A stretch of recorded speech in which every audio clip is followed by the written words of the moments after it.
Hello दोस्तों, मैं विकास अपने यूट्यूब चैनल पर आप सबका स्वागत करता हूं। दोस्तों, आज हम बात करने वाले हैं इजी ट्रिप प्लानर शेयर की। अभी की बात करें तो ये स्टॉक 40 रुपए के आसपास ट्रेड कर रहा है। बहुत लंबे समय से ये स्टॉक 37 रुपए से लेकर 45 रुपए की रेंज में फंसा हुआ था। स्टॉक ने रिसेंटली 45 रुपए का रेजिस्टेंस तोड़कर 53 रुपए तक की रैली की। अभी ये लगभग 45 रुपए, जो पहले एक रेजिस्टेंस था, अब एक सपोर्ट का काम कर रहा है, उसके आसपास ट्रेड कर रहा है। तो हमारी आगे की रणनीति क्या होनी चाहिए, साथ ही क्या ये स्टॉक्स इन्वेस्टमेंट के हिसाब से सही है, चलो उस पर चर्चा करते हैं। इजी ट्री प्लानर्स का आईपीओ 2021 में 13 रुपए पर आया था। इसके बाद इसने 66 रुपए का हाई लगाया तथा अभी ये स्टॉक 40 रुपए के आसपास ट्रेड हो रहा है। इनके बिजनेस मॉडल की बात करें तो ये ट्रैवल रिलेटेड सर्विस प्रोवाइड करते हैं। इनमें ये टिकट से लेकर बस, होटल तथा दूसरी तरह की ट्रैवल रिलेटेड सारी सर्विस प्लान करके देते हैं। मैं आपको बता दूं कि ये केवल एक ही ऑनलाइन ट्रैवल में प्रॉफिटेबल कंपनी है, जो एक अच्छी बात है। इनके पास 60,000 प्लस एजेंट्स का नेटवर्क है पूरे इंडिया में। साथ ही इन्होंने बहुत सारे एक्विजिशन तथा पार्टनरशिप की हैं ताकि ये अपने ऑपरेशन स्मूथली चला सकें।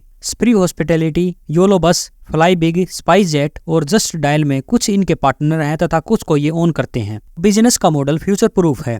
आगे आने वाले टाइम में इनके बिजनेस में कोई भी दिक्कत नजर नहीं आ रही है। इसके फंडामेंटल की बात करें तो ये 8,139 करोड़ की मार्केट कैप के साथ एक स्मॉल कैप कंपनी है। अभी ये 50 के पी पर ट्रेड हो रही है, जो इसके कंपटीटर से काफी कम है। इसकी आरओसी तथा आरओई दोनों 50% से ज्यादा है, जो एक अच्छी बात है। क्वार्टरली सेल्स की बात करें तो लगातार सेल्स इंक्रीज हो रही है। नेट प्रॉफिट लास्ट क्वार्टर का 51 करोड़ था, जो आज तक का हाईएस्ट है। प्रॉफिट मार्जिन 56% के हैं, जो एक अच्छी बात है। ईयरली सेल्स पर नजर डालें तो हम देख सकते हैं कि यहाँ कोई खास ग्रोथ नहीं है, लेकिन कंपनी ने अपना प्रॉफिट मार्जिन इंप्रूव किया है। पहले जहाँ 10-20% का प्रॉफिट मार्जिन होते था, वहीं आज प्रॉफिट मार्जिन 50% से भी ज्यादा है। फाइनेंशियल ईयर 2023 में इसने अपना हाईएस्ट प्रॉफिट 160 करोड़ दर्ज किया है। बोराइंग्स की बात करें तो अभी कंपनी पर 116 करोड़ का कर्ज है, लेकिन रिजर्व्स पिछले फाइनेंशियल ईयर से अभी डबल हो गई है, जो एक अच्छी बात है। शेयर होल्डिंग की बात करें तो लगभग 64% की होल्डिंग प्रमोटर के पास है। हालांकि 2023 में इन्होंने अपनी 10% की होल्डिंग बेची है, जो पब्लिक ने खरीदी, इसलिए हम इसे एक नेगेटिव पॉइंट बोल सकते हैं। तो कंक्लूजन की बात करें तो business model, fundamental, balance sheet सब बढ़िया है। यहाँ कोई भी दिक्कत नजर नहीं आ रही है। अब टेक्निकल भी हमें अच्छे लगे तो हम इसमें इन्वेस्टमेंट का प्लान बना सकते हैं। देखो, मल्टीबैगर इन्वेस्टमेंट ऐसे ही होते हैं। अगर आज ही सबको पता हो कि ये स्टॉक आगे चलकर टाइटन बनेगा तो आपको कौन खरीदने देगा। हर साल हजारों स्टॉक्स के आईपीओ आते हैं, कुछ मल्टीबैगर रिटर्न देते हैं, कुछ नहीं, ज्यादातर इतना लॉस देते हैं कि गायब भी हो जाते हैं। तो सबसे जरूरी बात यह है कि हमें अपनी कैपिटल को बचाना है। ये यहाँ से 100, 200 या 500 होगा, ये कोई भी नहीं बता सकता, लेकिन हम कैसे अपनी मेहनत से कमाई हुई कैपिटल को बचा सकते हैं, ये मैं आपको यहाँ जरूर बताऊंगा। मैं स्टॉक को खराब नहीं बता रहा हूँ, मैं बस अपनी कैपिटल को बचाने के बारे में कह रहा हूँ। रिटर्न ये नहीं तो कोई और दे देगा, लेकिन अगर कैपिटल ही साफ हो गई तो रिटर्न तो आप छोड़ ही दो। और अगर आप डर कर इन्वेस्ट ही नहीं करोगे तो वो भी एक दिक्कत वाली बात है। तो चलिए चार्ट पर समझते हैं। हमने वीडियो के स्टार्टिंग में बताया था कि लंबे समय से ये 37 और 45 की रेंज में ट्रेड हो रहा था। अभी की बात करें तो 45 एक सपोर्ट की तरह एक्ट कर रहा है। तो इससे आगे हम करें क्या? सबको पता है कि 45 एक स्ट्रॉन्ग सपोर्ट है, तो एक बाइंग की ट्राई 45 रुपए पर हम कर सकते हैं। यहाँ मैं दोनों इन्वेस्टमेंट तथा ट्रेडिंग के बारे में बोल रहा हूँ। देखो, ये कोई एशियन पेंट तथा पीडीलाइट तो है नहीं कि हम हर डिप पर बाय करते रहें। सबका अलग अलग तरीका होता है। मैं ऐसे स्टॉक में 100% जो भी मुझे इसमें इन्वेस्ट या ट्रेड करना है, एक बार में ही एंट्री ले लेता हूँ। यहाँ मेरा स्टॉप लॉस होगा 2%, मतलब 44.1 रुपए। अब 2-4 बार आपका स्टॉप लॉस भी कट सकता है, लेकिन इससे आपका कैपिटल जरूर सेफ रहेगा। अब अगर ये यहाँ से नीचे चला जाए तो अगेन 37 एक सपोर्ट रहेगा। वहाँ भी 2% स्टॉप लॉस के साथ एक एंट्री बनती है। रिवर्सल हो जाए तो अच्छी बात, नहीं तो हम अगेन 2% स्टॉप लॉस देकर बाहर आ जाएंगे। आप इसे बैक टेस्ट करके देखना। अब मान लेते हैं कि आपने 45 रुपए पर एंट्री ले ली तथा 2-4 बार आपने स्टॉप लॉस भी दे दिए, लेकिन स्टॉक फिर यहाँ से 100 रुपए या 200 रुपए चला जाए तो आपके बाइंग लेवल से स्टॉक प्राइस काफी दूर चला गया होगा और फिर आपको 2% देने की जरूरत नहीं पड़ेगी। दूसरी तरफ अगर इसे 0 होना होगा तो आपके 8-10% लेकर आपको छोड़ देगा। बड़े आराम से आप 90% से ज्यादा कैपिटल सेव कर पाओगे। अगर आपको अब भी समझ में नहीं आया तो मेरे कहने का मतलब ये है कि प्राइस 45 पर एंट्री, 45.1 पर एग्जिट, अगेन 45 पर एंट्री और ऐसा कंटिन्यू। आई होप आप समझ गए होंगे। वैसे ये केवल एजुकेशनल पर्पज के लिए था। तो आज के लिए इतना ही। वीडियो अच्छी लगी हो तो लाइक करें, चैनल को सब्सक्राइब करें। धन्यवाद। जय हिंद, जय भारत।